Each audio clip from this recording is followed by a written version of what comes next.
Buenas tardes con todos, bienvenidos a las noticias de hoy. Ya mismo les vamos a actualizar la situación eléctrica del país. Hay novedades en la central Masar. También vamos a hacer seguimiento al puente caído en la Troncal en la provincia de Cañar. Hola Helen, ¿cómo estás? ¿Qué tal, Lisa? Los televidentes, buenas tardes, bienvenidos. Hoy fue recapturado Fabricio con un pico, ocurrió en la localidad de Puerto Quito, esto es en la provincia de Pichincha. Y empezamos también actualizando la información electoral, sigue el proceso y sobre todo el ingreso de actas y sobre todo también hasta este momento se ha escrutado el 23%. Aquí iniciamos. Como lo mencionabas, Helen, momento de actualizar cifras, de ver esos resultados que arroja el Consejo Nacional Electoral de este proceso de consulta popular y referéndum. Veamos precisamente cómo se ubican los porcentajes en torno a las preguntas del referéndum, lo que requería cambio de la Constitución. El casillero A, cambio del rol de las Fuerzas Armadas, el sí se impone con el 72,93% versus el no, que obtiene un 27,07%. La pregunta del casillero B, extradición de ecuatorianos. El sí se ubica con un 64,83% versus el no, que tiene un 35,17%. La pregunta del casillero C, que tenía que ver con esta creación de judicaturas constitucionales especializadas, el sí obtiene un 60,27% y el no un 39,73%. La pregunta que se refería al arbitraje internacional obtiene por el sí un 34,59%, mientras que el no se ubica con el 65,41%. La pregunta del casillero E, que planteaba esta contratación por hora y a plazos fijos, obtiene por el sí un 30,42%, mientras que el no es superior, pues se ubica con un 69,58%. Veamos qué pasa con las preguntas de la consulta popular. La primera de estas preguntas, que tenía que ver con el control de armas y centros de rehabilitación social, el sí obtiene el 70,53%, el no el 29,47%. La pregunta que hablaba sobre el incremento de penas para algunos delitos, el sí obtiene hasta el momento 68,12%, el no 31,88%. La pregunta del casillero H, que tenía que ver con el cumplimiento de la totalidad de las penas, el sí tiene un 67,49% y según los datos del Consejo Nacional Electoral, el no el 32,51%. La pregunta del casillero I, tipificación del porte de armas. El sí obtiene el 64,53% versus el no, que llega al 35,47%. La pregunta que tenía que ver con la posibilidad de que las Fuerzas Armadas y Policía utilicen las armas incautadas, el sí tiene un 64,75%, el no el 35,25%. Y finalmente la pregunta sobre los bienes ilícitos que pasen a manos del Estado, el sí tiene el 61,58% y el no el 38,42%. Helen, tú continúas. Un 65% de los resultados de la consulta popular se han procesado a escala nacional. En las provincias este proceso ya concluyó. A esta hora nos trasladamos hasta el Centro de Procesamiento Electoral de Pichincha con Daniela Valencia para que nos cuente los detalles. Daniela, cuéntanos. Buenas tardes, compañeras. Así es, a esta hora continúa el trabajo aquí en el Centro de Procesamiento Electoral de Pichincha. Ustedes pueden ver cómo continúan trabajando ya para el archivo de las actas. Ellos trabajaron hasta las 5 de la mañana para lograr tener un 96% de las actas escrutadas, de las cuales el 4% presentó novedades, es decir, cerca de 3.000 actas. El trabajo se retomará a las 3, 4 de la tarde para poder realizar el reconteo. Sin embargo, a nivel nacional se nos ha indicado que este procesamiento ya alcanza el 65% y como ustedes ya lo decían, esto ya concluyó en 2 provincias, en Santo Domingo y también en Chimborazo. Nosotros les hemos preparado un reportaje al respecto. Veamos. Hasta altas horas de la madrugada, los equipos del Consejo Nacional Electoral en las 24 provincias del país trabajaron para alcanzar un porcentaje considerable de actas procesadas, dando como último corte un 65%. El escrutinio, que se esperó fuera más célere, se dificultó, según el consejero José Cabrera, al considerar que los ecuatorianos se pronunciaron ante 11 preguntas, además de las condiciones climáticas que afectaron a ciertos sectores del país. Esperemos que en el transcurso de la tarde y noche ya este proceso siga subiendo. Nos va a tomar unos días todavía porque existen recintos de difícil acceso, especialmente en la Amazonía. Tenemos también en Imbabura, en Carchi. Siempre esos recintos se retrasan.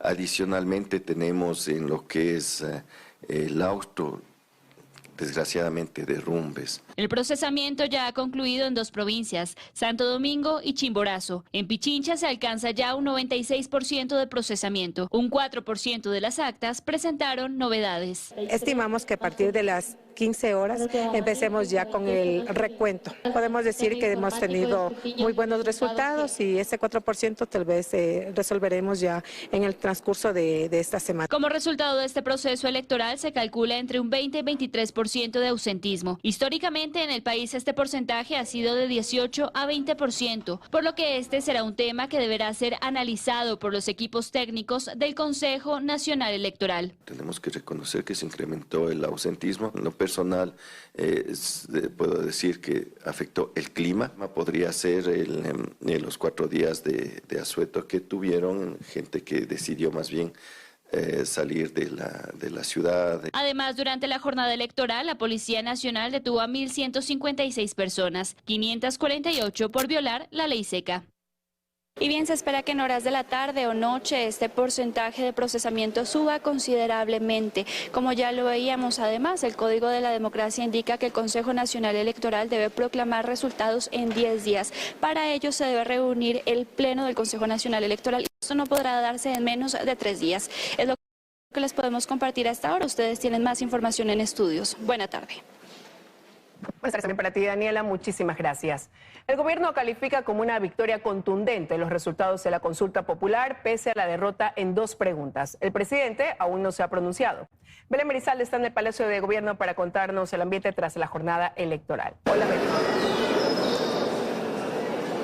Hola, ¿qué tal en estudio, amigos? Muy buenas tardes. Sí, pese a que anoche el secretario de Comunicación, Roberto Izurieta, indicó que esta mañana ya abrió un pronunciamiento del gobierno respecto de los resultados de la consulta popular, eso no ha ocurrido. El presidente Daniel Noboa no ha emitido ninguna declaración hasta el momento. Anoche se limitó a publicar esta foto que ustedes ven en sus pantallas, en su cuenta de X, con el texto "El equipo ganador". Quien sí ya se pronunció hoy en nuestro segmento de entrevistas fue la jefa de la bancada oficialista, Valentina Centeno, y calificó a los resultados de la consulta popular como una victoria contundente para los ecuatorianos. Escuchemos. Vemos esta consulta y los resultados como una victoria contundente. Nuevamente creo que ha sido una victoria contundente en contra del crimen organizado, en contra del narcoterrorismo, en contra de las personas que están instigando la violencia en las calles y a quienes el Ecuador el día de ayer le ha dicho no más, un pare, un alto a la violencia. Y el presidente de la República está muy contento en que ha sentido el respaldo de la gran mayoría de ecuatorianos a su plan de seguridad. Respecto de las 2 preguntas que no obtuvieron el apoyo popular, es decir, la de trabajo por horas y arbitraje internacional, Valentina Centeno sostuvo que no eran preguntas que impulsaba el gobierno, pero que en el espíritu democrático del presidente, dijo ella, se permitió algunas propuestas de otras tiendas políticas, mientras que la ministra de Trabajo, Ivonne Núñez, aseguró que no se trata de un revés político. Escuchemos. No se desmarquen de una papeleta que fue presentada por el presidente. No, la realidad es que las propuestas son del presidente, no de Construye. Las preguntas iniciales enviadas por el presidente de la República eran todas en torno a la seguridad. Para nosotros no constituye de ninguna manera una derrota. ¿Por qué? Porque nosotros en diciembre como gobierno finalmente logramos que la ley del empleo entre en vigencia en el Ecuador. Hemos conocido además que en las próximas horas se podrían registrar cambios en el gabinete del presidente Daniel Noboa. Ayer ya vimos uno de ellos, pues la ministra Mónica Palencia renunció a la cartera de gobierno y se queda únicamente con la titularidad del Ministerio del Interior. Feliz de estar como ministra del Interior, ahora titular, en un espacio en el que me siento muy cómoda, en el espacio de la seguridad. El presidente Noboa nombró a su hombre de confianza, Michel Sensi Contusi, como nuevo ministro de gobierno. Él además fue nombrado bajo decreto como delegado permanente de la presidencia en 3 empresas públicas, Selec, Senel y Flopec. Además se desempeñaba como director del Centro de Inteligencia Estratégica. Esa es la información que nosotros tenemos a esta hora, pero ustedes continúan con más noticias. Muy buenas tardes. Buenas tardes también para ti, Belén. Gracias por este reporte. 6 de las 9 preguntas aprobadas en la consulta popular deben ser tramitadas vía reforma por la Asamblea Nacional. Las bancadas dicen que respetan el pronunciamiento ciudadano. Karen Aro está en la legislatura para ampliarnos esta información. Karen, buenas tardes. ¿Cómo están? Buenas tardes. En efecto, luego de haber pasado la consulta popular y de que empiezan a visualizarse poco a poco los resultados, ahora el trabajo pasa a manos de la Asamblea Nacional, ya de las nuevas preguntas que fueron aprobadas tienen que ser tramitadas vía reforma en las diferentes comisiones. Podría ser, según los mismos legisladores, en la Comisión de Justicia y también en la Comisión de Seguridad. Eso deberá definirlo el CAL. Lo que ha pasado hasta ahora es que, por ejemplo, esta mañana la bancada de gobierno se reunió con el presidente de la Asamblea, Henry Kronfle, para definir justamente cómo se daría este trabajo. Además, para que esto se apruebe se necesitan votos, han dicho los legisladores, pero habría un acuerdo para que se respete la voluntad popular. Pero en el siguiente reportaje yo les cuento. Veamos. El trabajo de la Asamblea empezará una vez que el presidente Daniel Noboa les remita los proyectos de ley. Deberá hacerlo para 6 de las 9 preguntas que fueron aprobadas en la consulta popular este domingo. Estas preguntas son las relacionadas con el incremento de penas, seguridad, armas y extinción de dominio. La Asamblea tiene 60 días para tramitarlas y el CAL deberá definir a qué comisiones irán. Directamente a la comisión, correcto. Ya sea el CAL lo determinará de ser a enmiendas constitucionales o a la Comisión de Seguridad. Son las reformas al Código Orgánico Integral Penal en la Comisión de Justicia, que harán las reformas y el endurecimiento de penas respectivo. Franklin Samaniego, de la Revolución Ciudadana, explica que la Asamblea debe respetar el pronunciamiento ciudadano. Para ello, deben cumplir con las reformas al Código Penal y la extinción de dominio, que es a lo que les obliga lo aprobado. Bueno, por lo menos la Revolución Ciudadana tiene una posición clara desde un inicio. Hoy, de la misma manera, nosotros somos oposición al gobierno. Sin embargo, hemos demostrado que los temas que son de interés para el pueblo ecuatoriano y garantizan derechos tendrán el apoyo de la bancada de la Revolución Ciudadana, en lo que Construye también está en esa línea, aunque por ahora están distanciados del gobierno. Dicen que las preguntas aprobadas son mandatorias. Nuestros distanciamientos políticos poco o nada importan a la ciudadanía. La ciudadanía requiere respuestas y para eso estos asambleístas de Construye vamos a estar en primera fila. La bancada de ADN se reunió este lunes con el presidente de la Asamblea, Henry Kronfle, para definir la hoja de ruta. Y bien, para finalizar, nada más reiterar un poco en los plazos que tiene la Asamblea para tramitar este proceso. Luego de que se publiquen en el registro oficial en 5 días, deberán llegar los proyectos de ley hasta esta Asamblea. Según la legisladora Valentina Centeno, estarían listos los proyectos para que una vez que se oficialicen los resultados, lleguen al Parlamento. Es la información a esta hora. Continúan ustedes, compañeros. Buenas tardes. Buenas tardes también para ti, Caro. Muchísimas gracias. Y aunque hicieron campaña por el no en las 11 preguntas, el correísmo y la CONAIE intentan posicionarse como triunfadores en la consulta popular y referéndum. Analistas coinciden que este discurso es una estrategia para no perder más electores. 11 veces no. No solo fue el hashtag que utilizaron en redes sociales, sino la campaña que impulsaron durante las últimas semanas. El día de las elecciones, varias de sus figuras se fotografiaron mostrando que habían votado en plancha en contra de todo lo que se planteaba en la consulta popular y referéndum. Y hacían ese mismo llamado, 11 veces no. Todo no, y esa consulta innecesaria, no. Pero no ocurrió. El sí ganó en 9 de las 11 preguntas. No obstante, el correísmo se reunió para cantar victoria. En una rueda de prensa con una veintena de personas, Luisa González al frente y su líder en video. Hemos ganado y les hemos dicho, ponle freno a un gobierno. Sin desconocer la relevancia política del movimiento, dice el analista César Febres Cordero, la Revolución Ciudadana intenta adjudicarse una victoria difícil de creer. Un escenario triste, sin las masas presentes, llama mucho la atención. No pueden realmente adjudicarse en esto una gran victoria y les va a costar decir que es una gran derrota para el gobierno. Pedro Donoso, también analista político, agrega que una de las características de esta agrupación política es precisamente no entender cómo administrar las derrotas. No administran bien las crisis, no saben ser oposición, les cuesta mucho la derrota. Entonces, claro, eso le dificulta mucho el poder enfrentar, además de estos tiempos tan sui generis, ¿no? Pero en la pugna por quedarse con la victoria del no en 2 de las 11 preguntas, la RC no está sola. La CONAIE también impulsó una campaña por el no a todos los planteamientos. En todas las preguntas de esta consulta popular, votemos no. Pero conocidos los resultados, también se dicen triunfadores. Por ello es importante que podamos reconocer en este triunfo, que podamos asumir con absoluta responsabilidad. Ellos que están interesados en presentarse como la alternativa de izquierda al correísmo. Todos van a decir cualquier cosa. Finalmente, lo importante es ¿Cómo coloco yo mi narrativa en una acción coherente? En el día post-elecciones parece que ninguno quiere saberse derrotado, coinciden. Y eso tiene solo una explicación. En 2025 hay elecciones nuevamente y hay que sostener a un electorado al que se debe convencer de estar del lado ganador.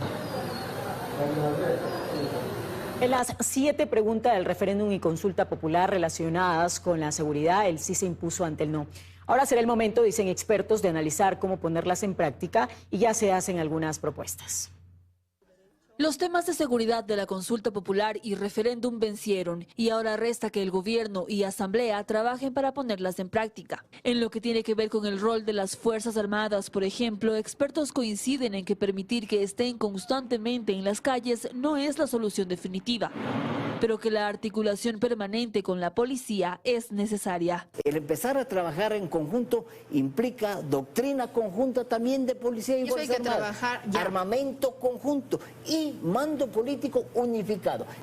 Según la propuesta de Aro, lo ideal sería que los ministerios de Defensa e Interior se unifiquen y que sea uno solo el que maneje a ambas fuerzas. Sin embargo, para otros expertos, el combate a las bandas criminales pasa también por otras medidas. Es generar una doctrina de seguridad. Vamos más de 5 años que no tenemos una doctrina, nos hemos quedado en la famosa seguridad integral. Es con el tema de asignación de recursos. Tenemos un déficit de fiscales. De acuerdo a cifras oficiales del Consejo de la Judicatura, en un déficit de entre 300 a 350 fiscales.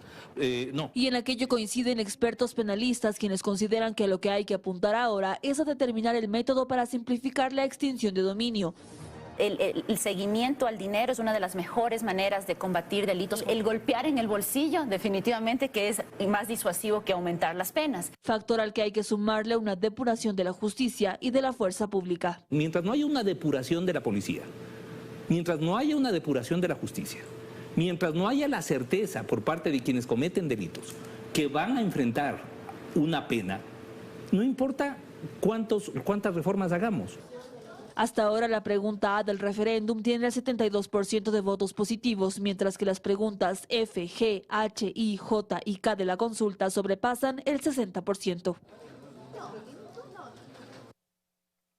Las vías aún no están cerradas para el Ejecutivo en materia de arbitraje internacional. El Parlamento puede realizar reformas, mientras que expertos en lo laboral, tras la culminación del proceso electoral, afirman que el Código Orgánico de la Producción sería el camino para crear nuevas modalidades de empleo joven. Que el no recibido en las urnas en la pregunta relacionada al contrato de trabajo a plazo fijo y por hora se debió a la poca y confusa información que la ciudadanía obtuvo del gobierno. Es lo que sostiene el representante del Frente Unitario de Trabajadores, Richard Gómez. La ministra ha dado 10 veces o 12 veces valores diferentes del contrato por horas, entonces lastimosamente lo que ha generado es incertidumbre y se ha perdido una oportunidad valiosa. De ahí que ahora corresponde mirar hacia un código orgánico de la producción que con el correcto diálogo podría dar nuevas modalidades de trabajo. Que dé espacios ¿a qué? A la alternabilidad que necesitan los jóvenes hoy en día. El joven hoy en día busca su propio desarrollo y busca pasar de un giro de negocio a otro giro de negocio para ir aprendiendo más, hacerse experto en lo que está haciendo. En cuanto al arbitraje internacional, pregunta de referéndum en el cual se impuso el no, expertos constitucionalistas indican que aún queda una segunda instancia y es el Parlamento. Que no está prohibido de hacer un cambio en la Constitución para eliminar este dichoso artículo que tantos problemas ha traído. No está cerrada la vía porque ya ven ustedes que hay incluso una norma de rango legal que permite para el caso de contratos como tal. Como parte de preguntas de referéndum también se encontraban los casilleros B y C relacionados a la extradición y a la creación de judicaturas especializadas. Aquí los expertos aseguraron que la mirada debe seguir sobre la justicia. Realmente el mandato que nos ha dado a todos los ecuatorianos, porque no es un mandato solamente a la Corte Constitucional o al Consejo de la Judicatura o al presidente Noboa, sino que este es un mandato de la sociedad ecuatoriana a todos los ecuatorianos que queremos que tener un país diferente, un país donde no impere el delito. Como los ya vistos en los casos Metástasis, Purga y Plaga, en los cuales miembros de fuerzas políticas se han beneficiado de recursos constitucionales y sentencias.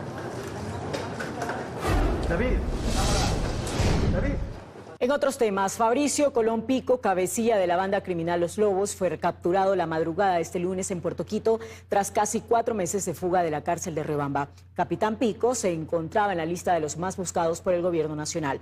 A esta hora nos conectamos con Gustavo Jaramillo para que nos cuente los detalles. Gustavo, buenas tardes. Efectivamente, compañeras, amigos televidentes, muy buenas tardes. Nosotros nos encontramos acá en los exteriores de la unidad de flagrancia en Quito, donde a eso de las 9 de la mañana llegó acompañado por un fuerte contingente policial Colón Pico, esto tras su captura acá en el cantón Puerto Quito, provincia de Pichincha. Las autoridades gubernamentales y la Policía Nacional dieron detalles sobre este operativo policial. Escuchemos el siguiente reportaje que nosotros les hemos preparado.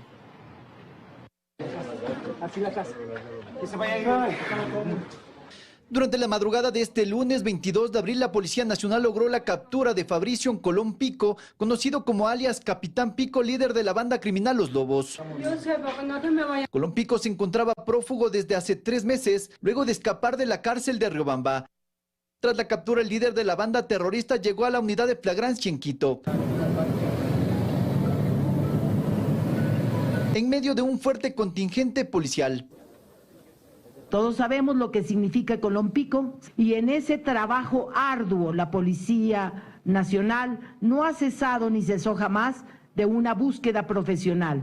Las autoridades indicaron que la captura se llevó a cabo en Puerto Quito, provincia de Pichincha, tras intensas labores investigativas y operativas realizadas durante varios meses. Esta finca tenía varios campaneros que inmediatamente le informaban a través de los medios de comunicación la existencia de terceras personas que no eran del territorio y sobre todo que eran extrañas en el territorio. Por eso la operación se hizo bien compleja, se tomaron las mejores decisiones en el momento determinado y el éxito de la operación fue debido al tema de la planificación ejecutada. Además del líder criminal, fueron detenidas otras 4 personas vinculadas al caso, todas estas con múltiples antecedentes. Fueron las 5 personas aprehendidas, 7 terminales móviles que inmediatamente ya han sido estos puestos a orden de la autoridad competente para la explotación y poder extraer información que estamos seguros que va a haber una información importante para continuar con el proceso investigativo. 2 armas de fuego, un fusil de alta connotación, un fusil que tenía proyectiles, porque al momento que ingresó Policía Nacional fueron recibidos a bala. 60 cartuchos, un vehículo y $7.300 en dinero efectivo. El pasado 19 de abril, el gobierno lo incluyó recientemente en la lista de los criminales más buscados del país, debido a su peligrosidad y sus múltiples antecedentes delictivos que incluyen delincuencia organizada, narcotráfico, asesinato y extorsión. Estas fueron las declaraciones por parte de las autoridades competentes, además de la Policía Nacional, en torno a la recaptura de Colón Pico, este peligroso criminal. Nosotros estaremos y permaneceremos acá en los exteriores de la unidad de flagrancia para conocer detalles en torno a la audiencia de formulación de cargos, esta audiencia de flagrancia por parte de las autoridades competentes y en qué se resuelve. Compañeras, continúen ustedes con más información desde estudios. Que tengan ustedes una muy buena tarde. Una buena tarde también para ti, Gustavo. Muchísimas gracias. Momento de ir a nuestra primera pausa aquí en Opción 2024 y enseguida regresamos con más información para ustedes.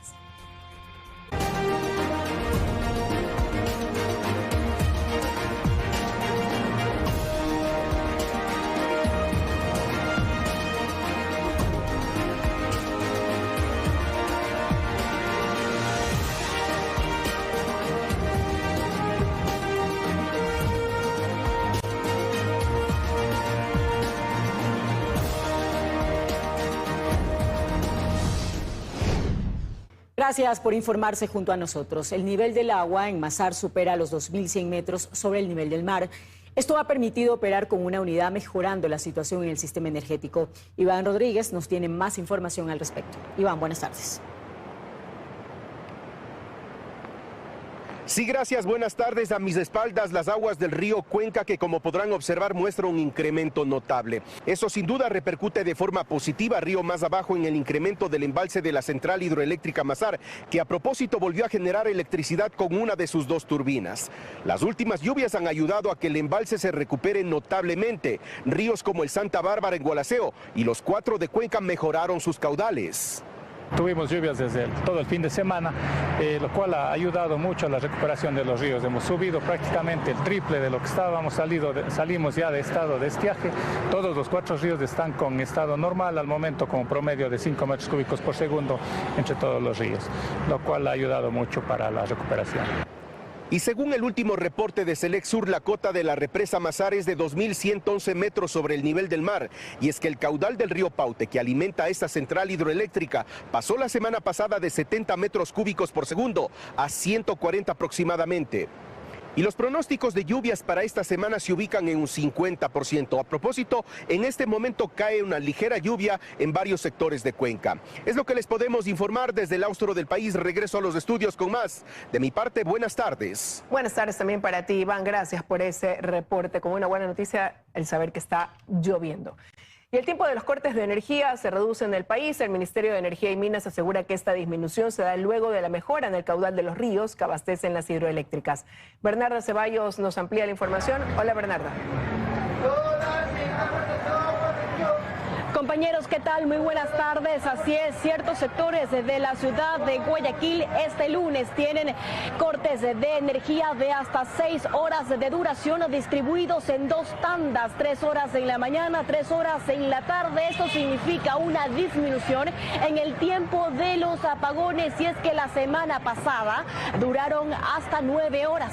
Les tenemos preparado el siguiente reportaje, veamos.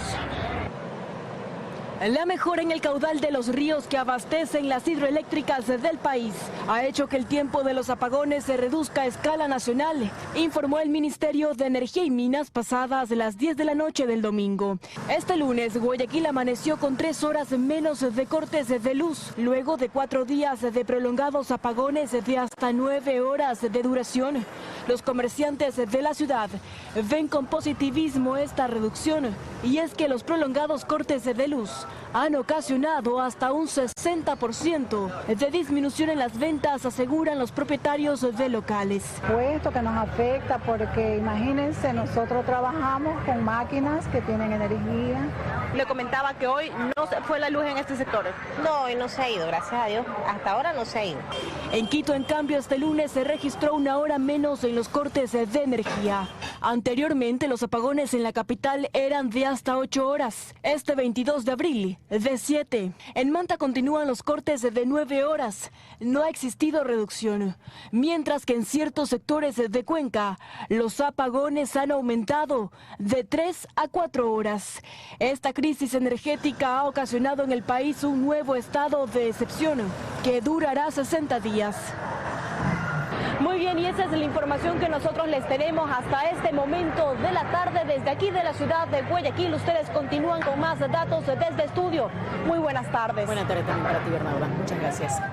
Una lluvia de más de 14 horas en el cantón Cumandá, en la provincia de Chimborazo, provocó un deslizamiento de tierra la noche del sábado 20 de abril. En el sitio se encuentra Ricardo Cruzati para contarnos la situación. Ricardo.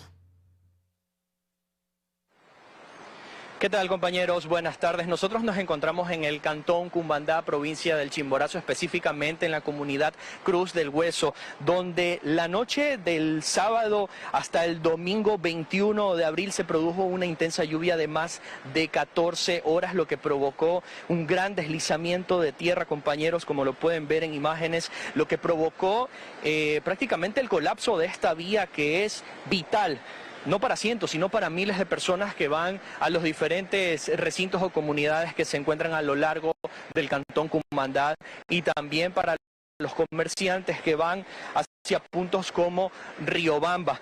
Incluso el alcalde de este cantón nos mencionó que ya ha estado en conversaciones con personal del Ministerio de Transporte y Obras Públicas, el Consejo Provincial, el GAT municipal de Cumandá, para tratar de realizar un plan y mitigar estos daños, compañeros. Pero hasta que pase esta solución o se toma alguna alternativa, quiero que vean lo que prácticamente las personas están teniendo que hacer. Tienen que cruzar con su mercadería o dirigirse a sus puntos prácticamente cruzando por este tramo que ha sido verdaderamente afectado, apoyándose incluso de una cuerda verde, como lo pueden ver en imágenes, y justamente, bueno, supervisando también personal de bomberos en el sitio. Esto es una situación verdaderamente caótica, compañeros, lo que está pasando a lo largo de esta vía. Incluso voy a pedirle a mi camarógrafo para que enfoque lo que se produjo de este deslizamiento, de lo que ha quedado. Quiero que vean la cantidad de rocas, de lodo, prácticamente de troncos que hay en el sitio. Y miren las personas como de este lado van con su mercadería, con sus fundas, tratando prácticamente de cruzar, porque es la única manera en la que pueden llegar a las diferentes comunidades que se encuentran en este sitio. Volvemos y repetimos, estamos justamente en la comunidad Cruz del Hueso, en el cantón Cumbandá, provincia del Chimborazo, compañeros. Es una situación que genera mucha angustia en el sitio también, porque a lo largo de este recinto no hay energía eléctrica y también no hay agua potable, producto de este gran deslizamiento que se ha producido. Eso es lo que les podemos contar a esta hora de la tarde desde este punto del país. Volvemos con ustedes con más a Estudios. Gracias, Ricardo, por ese reporte. Impactantes imágenes, sin duda. Un día después del colapso de un puente en el cantón La Troncal, la vía conocida como E40 continúa cerrada al tránsito vehicular. En el sitio, técnicos del Ministerio de Transporte y Obras Públicas realizan la evaluación de la estructura. Eder Cheme nos amplía los detalles a esta hora. Hola, Eder. ¿Qué tal? Muy buenas tardes. Así es, compañeros. Continuamos aquí en el sector conocido como La Cadena, en este punto en donde este puente que conecta los cantones El Triunfo con La Troncal colapsó el último domingo 21 de abril. A esta hora de la tarde las personas continúan cruzando por esta estructura que colapsó parcialmente, arriesgándose porque realmente es un gran peligro cruzar por aquí, y a pesar de que se indicó que Policía Nacional iba a estar controlando el paso de las personas, esto no se lo está realizando. Tenemos que informar hasta esta hora también que personal del Ministerio de Transporte y Obras Públicas ha llegado hasta este punto y se mantiene realizando la evaluación de esta estructura, pues aquí mismo está previsto que se construya en no menos de una semana un puente Bailey que dé solución a este colapso del puente. De igual manera se está ejecutando la labor de habilitación de una ruta alterna que también se está encargando de esto la Alcaldía de La Troncal en unión con la Prefectura de El Cañar. De esta forma continúan las gestiones para la habilitación de este puente y también las respuestas de las instituciones ante la emergencia que se suscitó el último fin de semana. Es cuanto puedo informar a esta hora de la tarde desde el sector La Cadena. Ustedes tienen más en Estudios. Buenas tardes. Buena tarde también para ti, Eder. Muchas gracias. En otros temas, amigos, el juicio contra Carlos Pollitt en Estados Unidos entra en la recta final. El jurado se prepara para deliberar antes de dar su veredicto sobre los 6 cargos por lavado de activos que afronta el excontralor, quien se acogió al silencio. Estefanía Celi, del medio digital Primicias, nos cuenta más. Estefanía.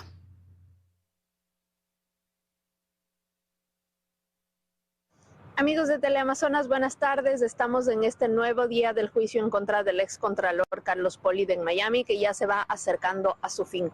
Durante la jornada de la mañana, la fiscal Jill Sander presentó sus alegatos de cierre. Durante más de una hora, la fiscal explicó las evidencias que fueron introducidas durante estos días del juicio ante el jurado y les pidió declarar a Carlos Pollitt culpable de conspiración para lavado de activos. Específicamente, ese es el cargo que se le imputa a Carlos Pollitt. En este país no está siendo investigado por las coimas que él recibió, sino por las transferencias que derivaron de ese dinero y las transacciones que se hicieron en este país para comprar bienes raíces y para remodelar otras propiedades a nombre del hijo del excontralor. El hijo, John Pollitt, es el principal señalado por ser el co-conspirador o cómplice de Carlos Pollitt, quien habría realizado estas transferencias y estas transacciones en los Estados Unidos. Específicamente, se habló de que Carlos Pollitt buscó esconder el lavado de activos. Él no firmó ninguna de las transferencias o transacciones, él tampoco tenía cuentas, propiedades o empresas en los Estados Unidos que están relacionadas. Todo se manejaba a través de su hijo John Pollitt. Durante la tarde se espera el alegato de cierre de la defensa, quien también tendrá más de una hora para hacer sus exposiciones, y desde el día de mañana comenzaría ya la deliberación del jurado, que puede durar unas horas o varios días. Estamos pendientes aquí para traerles toda la información.